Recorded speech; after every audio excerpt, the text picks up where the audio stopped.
Highlights रहे।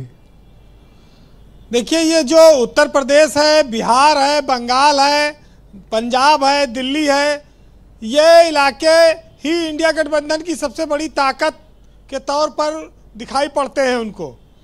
और यहाँ पर इलाकाई जो पार्टियाँ हैं, छत्रप हैं, उनका प्रभाव है। और आज इंडिया गठबंधन की बैठक में खरगे को प्रधानमंत्री पद का उम्मीदवार बनाकर एक मैसेज ये देने की कोशिश हुई है कि 2024 का चुनाव मोदी बनाम खरगे किया जाएगा।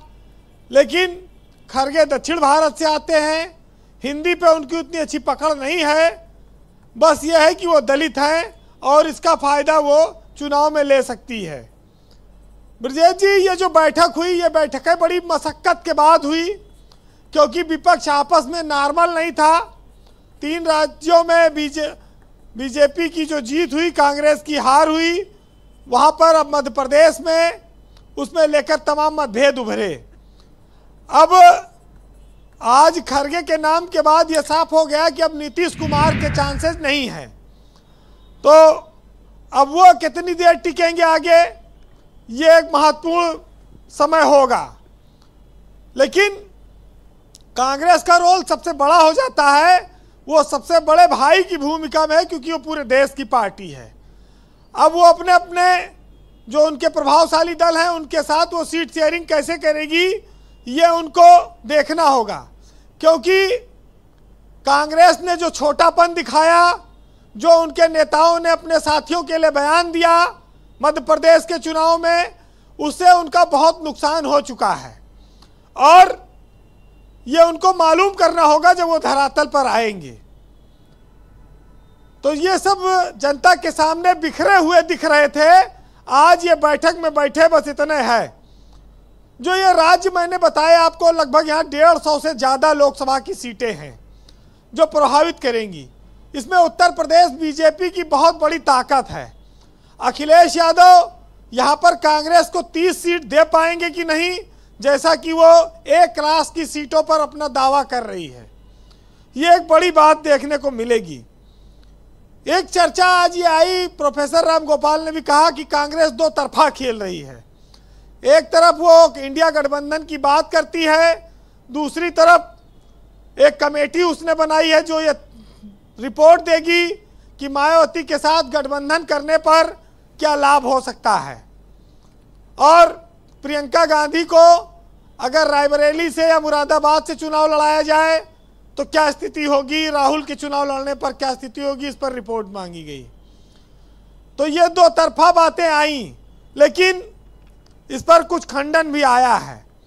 ये खंडन और ये बातें अगर इसे चलती रहेंगी तो फिर मोदी की गारंटी से निपटना थोड़ा मुश्किल है। क्योंकि तमाम हिंदू मुसलमान, राम मंदिर, मथुरा, काशी, राष्ट्रवाद, 470, राशन पानी, इन सब मुद्दों पर बीजेपी हमेशा भारी पड़ती रही है। और विपक्ष के सामने इस मुद्दों की काट नहीं आती है, दिखती नहीं है। लेकिन विपक्ष के गठबंधन में कांग्रेस को बड़ा दिल दिखाना पड़ेगा, तब ये गठबंधन मजबूती से चुनाव लड़ पाएगा। नहीं तो विपक्षियों के बारे में कहा जा रहा है कि 1 साल से ज़्यादा दूर नहीं रह पाते और 6 महीने से ज़्यादा ये आपस में साथ नहीं रह पाते। तो ये धारणा बदली जाए तभी आगे कुछ होगा। क्योंकि लोकतंत्र में विपक्ष को बहुत मजबूत होना चाहिए। अगर वो बिखरा होगा, 141 सांसद सस्पेंड हो गए और अभी तक ओवैसी पे बीजेपी की सरकार ने कोई सस्पेंशन नहीं किया, तो ये बचा के रखा है कि अगर विपक्ष ज़्यादा लड़ेगा तो फिर वो हर जगह ओवैसी भी लड़ाएंगे। तो ये भी एक बड़ा फैक्टर है। वैसे उत्तर प्रदेश से ही बीजेपी को सबसे बड़ी आस है। हम लोग उत्तर प्रदेश में बैठ के ये चर्चा कर रहे हैं, तो इसमें बहुत मजबूत रणनीति बनानी होगी। इंडिया गठबंधन के लिए सारी आशाएं, उम्मीदें उत्तर प्रदेश से हैं। अखिलेश यादव के साथ उनको भरोसे को और मजबूत करना होगा।